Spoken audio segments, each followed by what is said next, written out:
welcome here to Talk FCB and welcome back to the channel, guys. Of course, we are all still feeling so good, and believe me, this feeling is going to continue long into this coming international break. We ended in the absolute perfect fashion, but in today's video, we have got something a little bit different, because what came out this morning was something interesting. Eric Abidal with an exclusive interview there, and he really did go in depth, and he was very honest while discussing topics like Ernesto Valverde, about how close Barça were to bringing in Mauricio Pochettino as coach. He also spoke in depth about Barca's pursuit of Neymar, plus the arrival of Joan Laporta as our new president, and his personal relationship with Lionel Messi. And like I say, refreshing honesty, and he did not hold back when it came to Bartomeu, and that's why here, we are definitely taking a look. So, of course, guys, just a refresher when it comes to Eric Abidal. He was, of course, not only a Barcelona player, but he then stepped into the boardroom. He became our sporting director there in the summer of 2018. And I was actually quite surprised when he took on that role, when he agreed to work under Bartomeu. He knew exactly what he was like when he came into the job, because let's not forget that it was Sandro Rosell and Bartomeu there that shut the door, that heartlessly shut the door on Abidal and his Barca career back in 2013 after he'd overcome a liver transplant. But still, all of those years later, Abidal was happy there to put their differences aside. He took on that role as sporting director, which only lasted, though, 2 years. And as you are going to hear during his exclusive interview this morning with The Telegraph in the UK, he endured a difficult time under Bartomeu's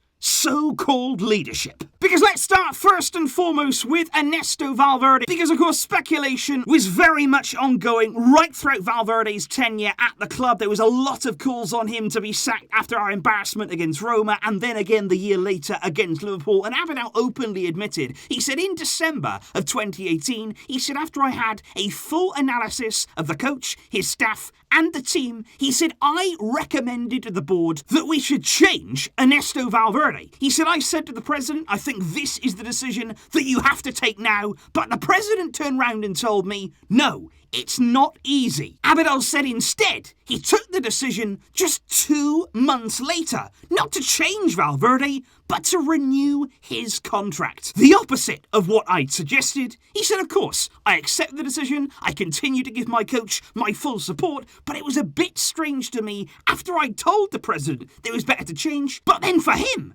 to renew Valverde. But of course, eventually, Bartomeu did sack Valverde. Again, it was the timing that was in question. He could have done it in a much more suitable set of circumstances, but no, it was very much mid-season, and then there was a big panic to decide who was going to come in and replace him and be his successor. Abidal admitted, he said, on my list of successors for Valverde, he said there was Mauricio Pochettino, Quique Setien, Max Allegri, and also Xavi Hernandez. He said Quique, of course, was appointed, but he said my first option was Mauricio Pochettino. And when he was asked there whether he actually spoke, how far did those discussions go with Pochettino, Abidal said, he said, yeah, I spoke to him, and it wasn't only me either. He said, I told the board I've got to bring in the best coach that we can in the current market. He said, I'm not here for politics, because obviously he was at Espanyol before. He said, for me, it's not about politics. He said, I wanted the best. Pochettino is one of the best in the game. He reached the Champions League final with Tottenham. He said, you got to respect that. He has a good philosophy of playing, a good philosophy of training. He said players love him, and I think he would be a better coach now for the situation. He said we could have had a real project. But Abidal once again there did indeed speak about those politics. He said, I knew there was a political problem within Barcelona. He said, I gave my argument to the board, but some of the answers were very much focused on Espanyol and the fact that Pochettino coached there. And he said, I also think that he did an interview many years ago. I won't say that he talked bad about the club, but he did say there about going to Argentina first before he would have trained Barcelona. He said this was a problem for some people's egos, and they said no, because he didn't respect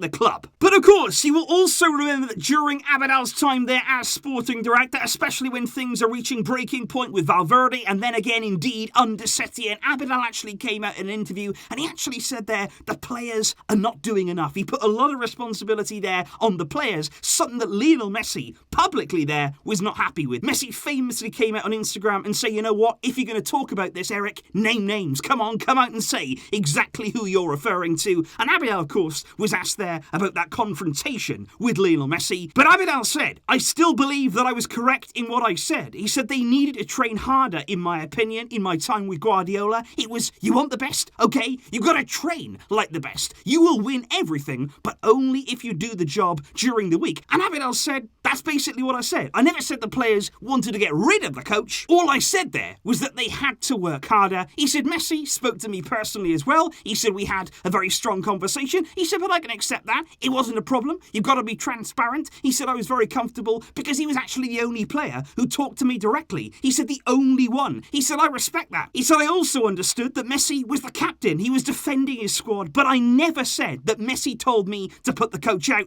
Never ever. And Abidal was asked there about whether these moments had maybe changed his relationship with Messi. Is there something there that they have to fix? Abidal said, though, no, I don't feel like I have to fix anything with Messi. He said our relationship has not changed from my point of view. He said from his point of view, I don't really know. But for me, the situation is over. It's done. He said we've exchanged many messages. He knows what I think. He said I don't want to turn here a small situation into a global situation and put the whole club in trouble. But of course, one of the big topics, and indeed right throughout Abidal's time at the club, the topic of Neymar did come up time and time again. Barca clearly wanted to try and bring Neymar back to the club that he left there in 2017, something that in the end was not possible. But Abidal there was asked about the particular attempt there in the summer of 2019. That was probably the closest we got to Neymar returning. He said 10 days before the end of the transfer window, he said I went to Paris. I spoke with Leonardo, who's PSG's sporting director, and he said I was also with my CEO and we were talking about Neymar. He said, I think if the CEO travels to Paris, it's because we genuinely think that we can sign the player. And he went on to say, if we didn't sign Griezmann that same summer, if we didn't spend that money, I think 100% we would have re-signed Neymar because it's what we needed at the time. He said we needed a winger. When Neymar was in Barcelona, he was amazing. He said this wasn't about which player was better. I'm not talking about that. He said all that I was focusing on was which position we needed at the time. The team needed a natural winger,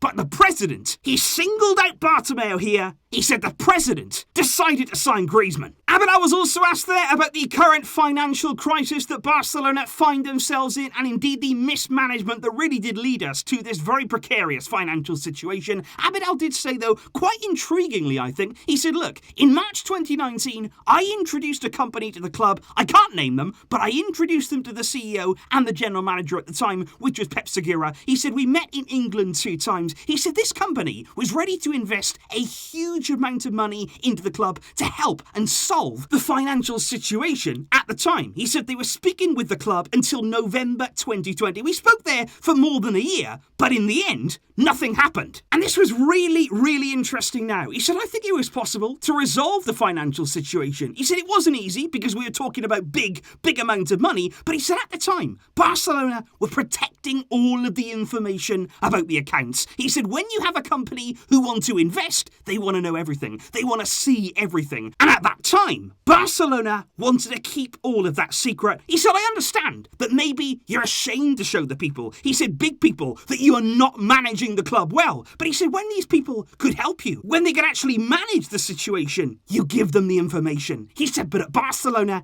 everybody wanted to protect themselves. It was like, don't show that I'm doing my job badly, because then I'll be out. And that is something that right the way through Bartomeu's time, that is it in a nutshell. All that it was all the time is looking after me, looking after myself. Bartomeu there covering his own interests, putting the club in difficulty, putting the club in bad situations, only to protect himself and those around him in his board. And I am so glad now that we are away from that kind of leadership. And it was actually revealed there that Abidal left 2 years into his 3-year deal as sporting director of Barcelona. And he says there that for the 3rd year, he completely waived any salary. He said, you know what? I'm not going to take the money there for that 3rd year. I just want to go. He said, I will never be disrespectful to people. He said, never ever. But people have to respect me if we're going to work together. He said, I told Oscar Grau, for many reasons, it's better that I leave the club. But he said, I don't want anything. I took nothing. He said, for me, these are my principles. If I work, then you can pay me. But if not, then no. He said, it's not a question about money.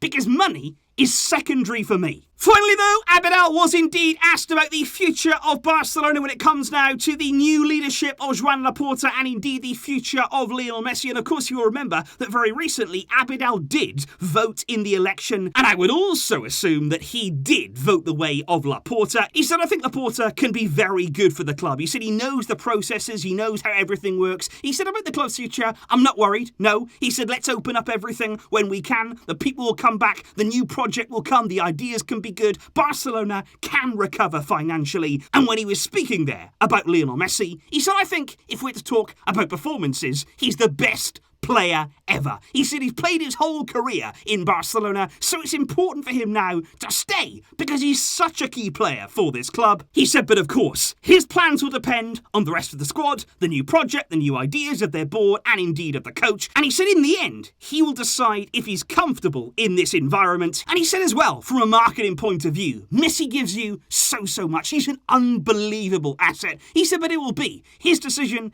and it's not easy when you spend many years in the same club. Sometimes you want to see something new. You want to see something different. He said, but will there be something better than Barcelona for him? He said, about that, I don't know. And so those there, guys, indeed were the words of Eric Abidal. And I think they're very interesting there, because as time goes on now, you are going to see more and more people who were inside the club, who saw the way that things were going, saw the way the club was being run into the ground. And you're going to hear people talking out, speaking out about what they witnessed. And that is so important. We could all see from afar that things were not right, that people inside the club were not acting with the club's best interests. I personally don't blame Abidal directly. I think it was a mistake from him to come back and work under Bartomeu. I think that was a relationship there and a situation that you were never really going to be able to show your true self. I think in a different environment, he may have done a much better job there as the sporting director. But of course, as a player and everything he brought there to the club as a person, he will always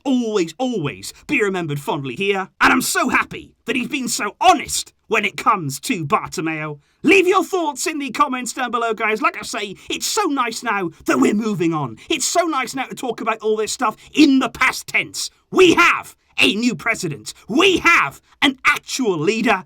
And we, as a club, as you've seen these past few weeks, we're moving forward. Thank you, as always, guys, for all of your support. And thanks today for tuning in for the video. There's plenty more to come. Over this international break, I'll be doing my best to keep you entertained.